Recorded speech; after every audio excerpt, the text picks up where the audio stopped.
A Tale of Despereaux, Chapter 23. Consequences. There were, of course, dire consequences of Roscuro's behavior. Every action, reader, no matter how small, has a consequence. For instance, the young Roscuro gnawed on Gregory, the jailer's rope, and because he gnawed on the rope, a match was lit in his face, and because a match was lit in his face, his soul was set afire. The rat's soul was set afire, and because of this he journeyed upstairs seeking the light. Upstairs in the banquet hall the Princess P spotted him and called out the word rat, and because of this Roscuro fell into the queen's soup, and because the rat fell into the queen's soup, the queen died. You can see, can't you, how everything is related to everything else? You can see quite clearly how every action has a consequence. For instance, if, reader, you will indulge me and allow me to continue this meditation on consequences, because the queen died while eating soup, the heartbroken king outlawed soup. And because soup was outlawed, so were all the instruments involved in the making and eating of soup, spoons and bowls and kettles. These things were collected from all the people of the kingdom of Dor, and they were piled in the dungeon. And because Roscuro was dazzled by the light of one match, and journeyed upstairs, and fell into the queen's soup, and the queen died, and the king ordered the death of every rat in the land. The king's men went bravely into the dungeon to kill the rats. But the thing about killing a rat is that you must first find a rat. And if a rat does not want to be found, reader, he will not be found. The king's men succeeded only in getting lost in the dungeon's tortuous mazes. Some of them, in fact, did not ever find their way out again, and died there in the dark heart of the castle. And so the killing of all rats was not successful, and in desperation King Philip declared that rats were illegal. He declared them outlaws. This, of course, was a ridiculous law, as rats are outlaws to begin with. How can you outlaw an outlaw? It is a waste of time and energy. But still, the king officially decreed that all rats in the kingdom of Dor were outlaws, and should be treated as such. When you are a king, you may make as many ridiculous laws as you like.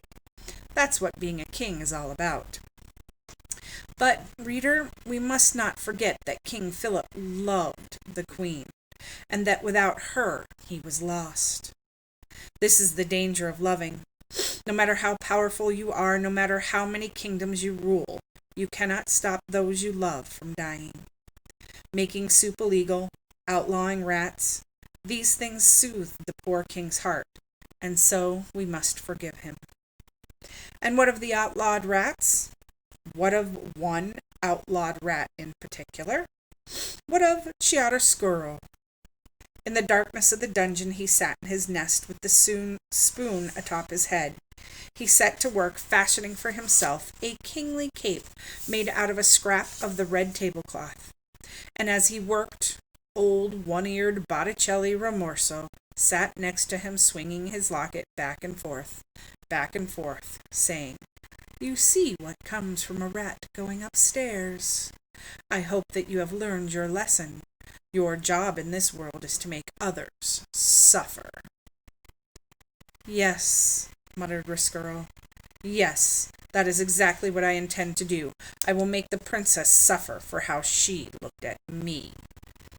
And as Roscuro worked and planned, the jailer Gregory held tight to his rope and made his own way through the darkness, and in a dank cell the prisoner, who had once had a red tablecloth and now had nothing, spent his days and nights weeping quietly. High above the dungeon upstairs in the castle, a small mouse stood alone one evening as his brothers and sisters sniffed for crumbs. He stood with his head cocked to one side, listening to a sweet sound he did not yet have a name for. There would be consequences of the mouse's love for music. You, reader, know already some of those consequences. Because of the music, the mouse would find his way to a princess. He would fall in love. And speaking of consequences, the same evening that Despereaux stood inside the castle, hearing music for the first time, outside the castle, in the gloom of dusk, more consequences drew near. A wagon, driven by a king's soldier, and piled high with spoons and bowls and kettles, was making its way to the castle. And beside the soldier there sat a young girl with ears that looked like nothing so much as pieces of cauliflower stuck on either side of her head. The girl's name, reader, was Miggery Sow, and though she did not yet know it, she would be instrumental in helping the rat work his revenge. And that's the end of the second part of the book.